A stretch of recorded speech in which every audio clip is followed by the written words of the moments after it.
Israel ने इस महीने की शुरुआत में एक युद्ध विराम प्रस्ताव पर हस्ताक्षर किया है। अब अंदाजा लगाया जा रहा है कि अमेरिका में गुस्से की लहर है कतर के लिए। जी हां, आपको बता दें कि मिस्र ने चुपचाप इस प्रस्ताव की शर्तों को बदल भी दिया है। इस प्रस्ताव में इजरायली बंधकों और फिलिस्तीनी कैदियों की रिहाई के साथ अस्थायी रूप से युद्ध को समाप्त करने की बात कही गई थी। सूत्रों के अनुसार अमेरिका और कतर का मानना है कि इजराइल के बाद हमास ने 6 मई को जिस विराम समझौते पर हस्ताक्षर किए थे, वो प्रस्ताव इजराइल के सामने पेश हुए। प्रस्ताव से बिल्कुल अलग था।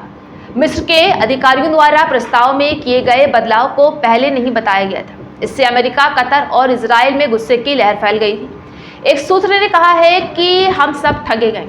अमेरिका की केंद्रीय खुफिया एजेंसी के निदेशक बिल बर्न्स ने युद्ध विराम समझौते के लिए अमेरिका के प्रयासों का नेतृत्व किया था। मिस्र ने जब समझौते की शर्तों को बदल दिया तब वो उसी क्षेत्र में उपस्थित थे। उन्होंने बताया कि उन्हें ऐसा लग रहा था कि उन्हें इसके बारे में कोई सूचना नहीं दी गई थी और उन्होंने इजरायलियों को भी इसके बारे में नहीं बताया था।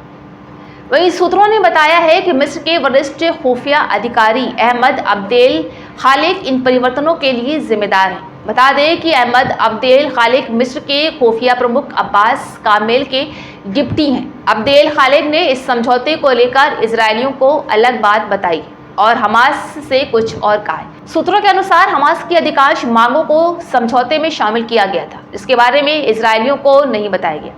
सभी पक्ष यही मान रहे थे कि मिस्र ने हमास के सामने उसी समझौते को रखा है जिस पर इजराइल ने मध्यस्थ देशों के सामने हस्ताक्षर किया था।